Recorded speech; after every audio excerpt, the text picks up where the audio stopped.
Good evening. Thank y'all for coming. Good evening. Peanut butter and jelly go well together like bread and butter, french fries and ketchup. As a child, I enjoyed peanut butter and jelly sandwiches. However, I did not realize that it was healthy for you. If you've left peanut butter and jelly behind as a child, it just might be time for you to try it again. First, we're going to discuss slice of bread. In 1928, Wilder had invented the first working bread machine, slicing machine. The first packaged loaf of bread that was on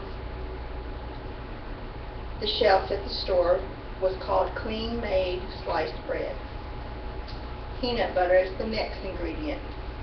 Many people credited George Washington Carver for the invention of peanut butter. However, he did not invent peanut butter, he invented 3 other products. There was 3 physicians that are responsible for peanut butter. The first is Dr. John Harvey Kellogg. He patented the process for creating the peanut butter from raw peanuts. He's also credited for patenting peanut butter as a healthy product, especially for patients without teeth. The next physician was Dr. Ambrose Straub. He patented the machine that made the peanut butter. And lastly was Dr. Joseph Rosefield, invented the process for smoothing out the peanut butter. In 1928, Dr. Rosenfield licensed the first peanut butter to a company named Peter Pan. 4 years later, Rosenfield decided that he wanted his own company. So he made his own company, he called it Skippy. Whether or not you're a fan of creamy peanut butter or crunchy peanut butter will always have a place in American culture. Lastly is jelly. Not much is known about jelly, except for it began centuries ago, back in the Middle Eastern countries.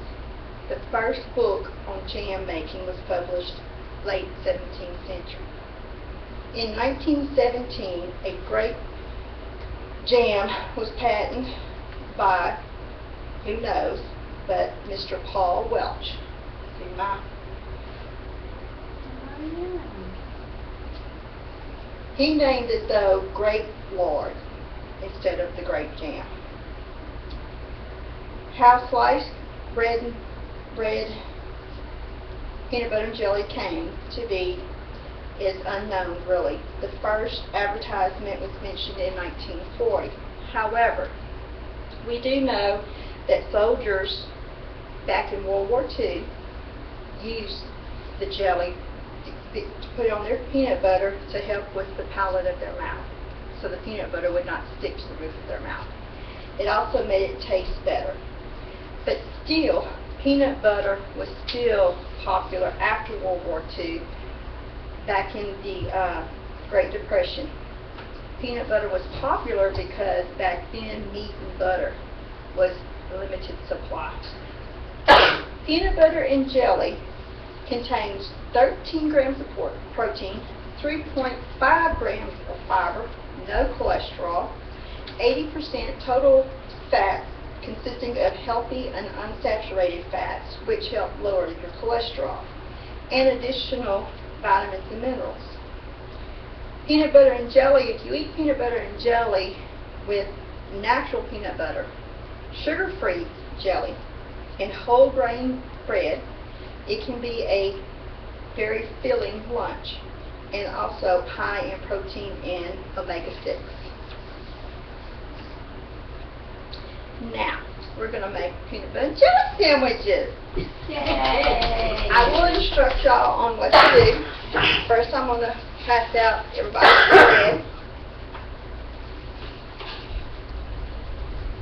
That's for dinner. That's it. We're going to eat for supper. That's what I eat for breakfast. What to do for dinner? Okay.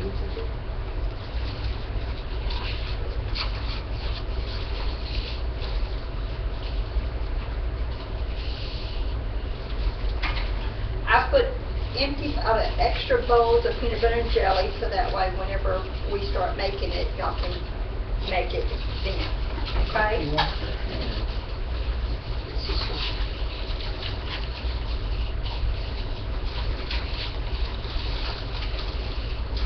Okay. You have a knife and you have a napkin.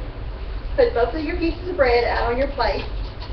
First ingredient is going to be our Peter pan. Peanut butter.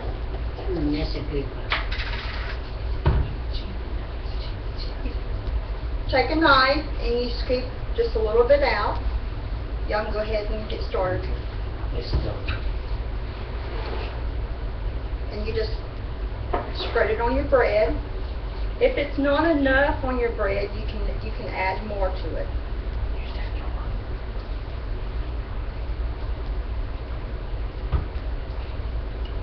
Once you've done that, you need to clean your knife before you get to the jelly.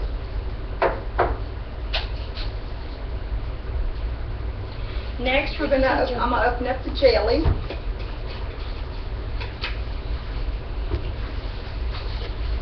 With your clean fork or your clean knife, you're going to scoop out some of your jelly. You add it to your other piece of bread on your plate.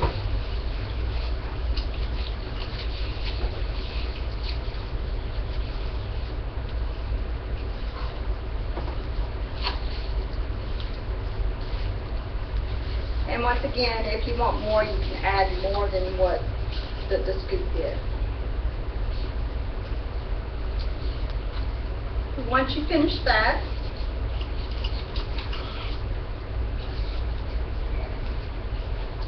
you can put the two pieces of bread together and voila, you have your sandwich. You can take your knife and you can cut it in half if you want to. Some people don't like crust, so you can take your crust off if you don't like crust.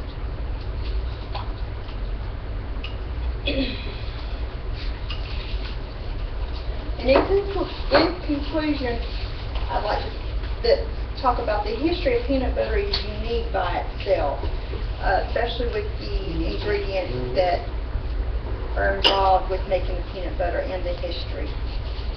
But with all that combined together, it has a unique taste. Peanut butter and jelly, as well as, is not only considered a sandwich, it's also considered a comfort food, but it's also healthy for you. This sandwich can also be made for the ones that have the sweet and salty combination hunger. If you think that you've left peanut butter and jelly sandwiches in the past, you might want to reconsider it. Thank you.